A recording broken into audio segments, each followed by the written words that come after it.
Hey everyone, welcome to the show. So by now, you guys all know Donald Trump has pardoned or commuted the sentences of all of the January 6 convicts. And his Justice Department has ordered the end of the prosecution of hundreds of additional January 6 defendants, some of whom were just recently arrested. And they specifically went after the most egregious violent offenders in the final days. So these final arrests that I've been sharing with you guys, these were all people who allegedly committed violent crimes against the police. Because right after Trump won, the Biden Justice Department ordered that their agents solely focus on the most serious offenders that hadn't yet been arrested. And as I've been saying for months, some of these defendants and convicts were criminals prior to January 6th, or I should say, some of them committed more crimes after January 6th. Some even killed people. I've shared that with you guys. There were at least 2 deaths from wrong way drivers, one of which was done purposely. So people have been killed. Another January 6th defendant stabbed a man to death. That is not in contention. It happened. He admitted to it and claimed it as self-defense. That's the only reason why he's not in prison over that. But anyway, I have news to bring you that might give some hope that some of these people will still face years in jail, regardless of Trump's intervention, because the vast majority of these people who are still on the hook for other crimes, these are state crimes. Also, Trump's executive order only specifies that he's, either pardoning them or, giving them a free pass in some way, shape, or form for crimes committed on January 6th. So the way that reads to legal scholars that I've heard from or seen on the news and read in articles is that people who tried to skip out on their January 6th case, if they were charged with fleeing justice, they will still be prosecuted. I mean, at least that's what we're thinking right now. So people like Anthony Vo, who I had just told you had fled to Canada and was seeking asylum there, Jonathan Pollock and his sister Olivia Pollock, their co-defendant Joseph Hutchinson, they all either, I don't know if they disabled or cut off their ankle monitors. They were in the wind. He was gone. Jonathan was gone for like 2 years before they caught up with them. And then, his sister and this other guy hooked up with him about a year into it, and they went on the run. So we'll see. The Justice Department hasn't said anything about dropping those charges yet. So I'll let you know on those. But first up, I have news about January 6th defendant and Florida man, Daniel Ball. So Ball was originally arrested for his alleged January 6 crimes May 2nd of 2023, and he was charged with 12 counts. So civil disorder, assaulting officers with a dangerous weapon, use of an explosive to commit a felony, theft of government property, entering a restricted building or grounds with a dangerous weapon, 2 counts of disorderly conduct, one of which included a dangerous weapon enhancement, 2 counts of physical violence, one of those also included a dangerous weapon enhancement, unlawful possession of an explosive on Capitol grounds, and parading or demonstrating on Capitol grounds.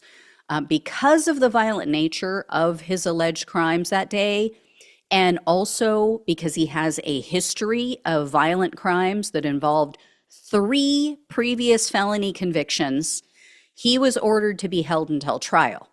So Ball's case dragged on. There were all kinds of motions and hearings, and most of that is because of the defendants, just so you know, not because of the state, or the government. So on January 21st, his case still hadn't been adjudicated. And based on Trump's executive order, U.S. District Judge Rudolph Contreras ordered that Ball's case be dismissed. So here's who he just released into society. Here's who Ball is. His previous convictions include domestic violence battery by strangulation, battery on law enforcement, and resisting law enforcement with violence. So that's the bad news. Here's the good news. One day after Trump pardon ball, another arrest warrant was executed against him, and he was rearrested before he was even released from the DC jail. So the new arrest warrant was issued by the state of Florida for illegal possession of a firearm by a convicted felon. Evidently, this new charge is the result of the search of his home when they went to look, when they went to arrest him and search his property for his alleged January 6 crimes. And yes, I keep saying alleged because it has not been settled. It was not settled out. He was not convicted. He did not take a plea deal. So legally, sorry for the sniff, guys. Still sick, as you can probably hear. Legally, he is not a convicted criminal for January 6th. So this case for the illegal possession of a firearm, this was originally filed in August, but because Ball was still locked up in DC, they couldn't serve him. So, he couldn't show up for a hearing for this. So this new arrest warrant states that when the FBI searched his home, they found a loaded .22 caliber rifle, rifle ammunition, and multiple commercially produced explosive devices. And they said it was similar to the device that Ball allegedly admitted to throwing at the police on January 6th. So you might recall this, and you might have remember seeing the photos or the video. This happened inside the Lower West Terrace tunnel. And again, he admitted to the police that, yeah, that's what I did. I threw an explosive device at the police. So one of these officers actually suffered from hearing impairment for months after the Capitol attack. And this was specifically tied to this explosion. And investigators say some of those officers, quote, thought they were going to die. So when this explosion went off, they didn't know what it was. They just saw this flash of light. They heard the explosion.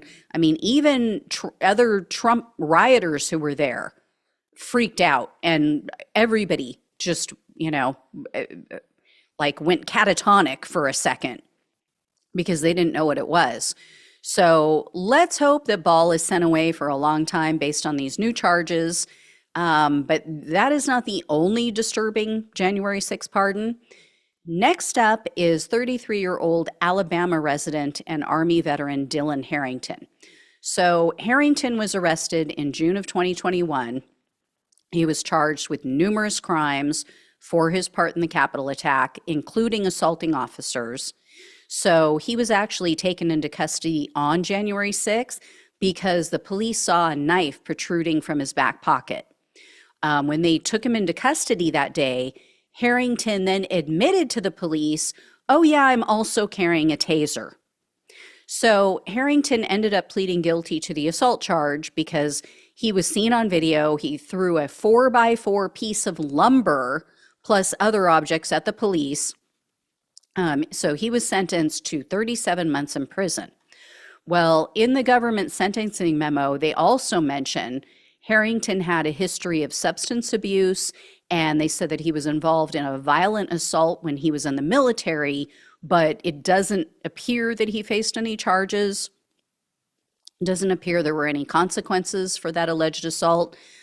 So Harrington has now been pardoned by Trump, just like the other guy. And Harrington is still facing charges for rape. So this allegedly occurred in 2023. Harrington was indicted by a grand jury in January of 2024, and it's for, quote, raping a woman who was incapable of consent by reason of being physically helpless or mentally incapacitated. So Harrington is going to be going on trial for that charge on June 23rd of this year. Again, that is a state charge, so can't get out of it with a pardon. I will definitely keep you posted on that and any other January 6 convicts or defendants who face additional charges, or, if they get arrested in the future, which I can almost guarantee, because I've shared with you guys their history, in looking at the government sentencing memos. Some of these people have very long rap sheets. They have a history of substance abuse, repeat offenders over and over again, can't keep themselves out of trouble. And so, yeah, it's only a matter of time. Trump did not send his best that day. Or maybe he did, right? Maybe that was his best. In any case, these people are bound to commit more crimes. So anyway, the former leaders, I should say, of both the Proud Boys and the Oath Keepers, they are two of those who received a commutation of their sentence. So that just means they're out, but and their prison term is over, but it doesn't wipe away their crime as with the pardon. Wonder how they're feeling about that Trump didn't flat out pardon them. But anyway, the two of them are already talking about retribution, mostly the former Proud Boys chairman, Enrique Tarrio. So here's the deal. Enrique Tarrio, who I mentioned, former Proud Boys chairman, Oath Keepers founder, Stuart Rhodes, they were sentenced to 22 and 18 years each, respectively. But they each received, like I said, clemency from Trump after being, or I say clemency or commutation. Anyway, their sentence was commuted. So anyway, they had been convicted of seditious conspiracy, which is the most serious offense against their own country. So after they were released from prison this week, Tarrio goes on Alex Jones' show, and he made the comment that, quote, success is going to be retribution. And, quote, now it's our turn. The people who did this, they need to feel the heat. They need to be put behind bars, and they need to be prosecuted. So I don't know who he's talking about. I don't know if he's talking about the actual prosecutors or, Merrick Garland or the jurors. I mean, he wasn't specific about who he blames. But anyway, Tarrio also hinted that he's going to be returning as the leader of the Proud Bigots because he said, quote, I do have a suggestion for the mainstream media. They should stop calling me the ex-Proud Boys leader. So we'll see. Because remember, part of the reason he stepped down as chairman was because the Proud Boys found out that Enrique Tarrio was a snitch. He was an FBI informant. So we'll see how that goes. As for Rhodes, he appeared at the D.C. jail because some of the January 6 defendants were still being held, and he told the press he has no remorse because, quote, we did the right thing. And then Rhodes also said, quote, what has to happen first is that the prosecutors who suborned perjury, that's a crime, need to be prosecuted for their crimes. Yeah, again, I don't know what these people are talking about. They just don't like that people actually told the truth and threw them under the bus and got them in trouble. I mean, so much of this was in black and white. So much of it was put in, in encrypted messaging apps and in text messages and online. I mean, how is this all because, there was perjury? Really? Anyway, so there's another January 6 convict to keep an eye on, which is the QAnon Shaman, which is Jacob Chansley. If you guys forgot, he's the guy that wore the horns on his head and went shirtless and everything. Anyway, shortly after Trump's pardons were announced, Chansley posted on Twitter in all caps, quote, I just got the news from my lawyer. I got a pardon, baby. Thank you, President Trump. Now I am going to buy some motherfucking guns. Love this country. God bless America. J6ers are getting released and justice has come. Everything done in the dark will come to light. So, yeah, I mean, that's the one good thing about Tario and Rhodes receiving clemency instead of a pardon, because, with the clemency, their crimes aren't nullified. They're just released with time served or commutation. So they still have to abide by the terms of their probation, which means no weapons.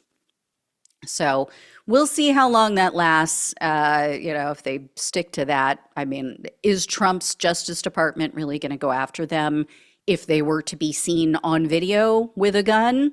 Probably not. And then one other person I wanted to mention who is not happy about a pardon is New Hampshire resident Kirsten Niemela. I think is how you pronounce it, Niemela. Anyway, she opted for a jury trial after she was charged for her actions on January 6th. And in January of 2023, the jury found her guilty on all charges, which were just the basic 4 misdemeanors. But because she refused a plea deal, and because she has a previous conviction that was, involved disorderly conduct, and they said it included violence, the judge sentenced her to 11 months in prison. So that was very unusual. That was, lengthy for those 4 basic charges. She has already completed her sentence, but she's pissed off about the pardons because she believes that she should receive, quote, compensation for my prison sentence and for defamation of character and slander. Now, Niemela also told a news outlet, quote, I lost friends and family, and I haven't been able to find a job. And then Niemela blames, quote, lies by the mainstream media. So the problem she's going to face is that the mainstream media didn't convict her. A jury did. And that's after they reviewed the evidence against her. Also, when are these people ever going to walk the walk that they talk? I mean, they all talk about, personal responsibility, pull yourself up by your bootstraps, and, you got to take responsibility for your own actions, blah, blah, blah. I'm sorry, but Niemela, did someone force you to go onto the Capitol grounds that day? Did someone force you to go into the Capitol? You break the law, you pay a price. I mean, they're all supposedly about law and order on top of the personal responsibility, but then they're all a bunch of freaking whiny babies who don't want to be held responsible. They're the biggest freaking hypocrites. It's like, no, nobody lost your friends and family but you. You chose those actions. Your friends and family disagreed with it. That's on you. You chose to commit a crime. You chose not to take a plea deal. You got hit with a lengthy prison term. So yeah, employers don't want someone with a lengthy prison term in their recent past. They don't want to hire a recent criminal who was just released from prison. That's called the consequences of your actions. That's called fuck around and find out, as the people on the right love to say. And, fuck your feelings. Facts don't care about feelings. Well, these are facts. Committed a crime, got convicted by a jury, you went to prison. Stop blaming everybody else for your actions. Take responsibility. I wish these people would just stop with the perpetual victimhood. It is pathetic. It is weak. It is everything that they claim they hate about the snowflake left-wingers, right? So anyway, enough of my rant. I gotta try to save my voice for the next videos. Anyway, thank you all so much for watching and listening. I will be sharing more videos like this of more January 6 defendants and convicts who are still facing additional charges. And, I will definitely let you know when or if they go to jail for their additional crimes. So thank you all so much for watching and listening. Please like, please share, and subscribe. Please donate if you possibly can. Love you all. Take care. Talk with you soon.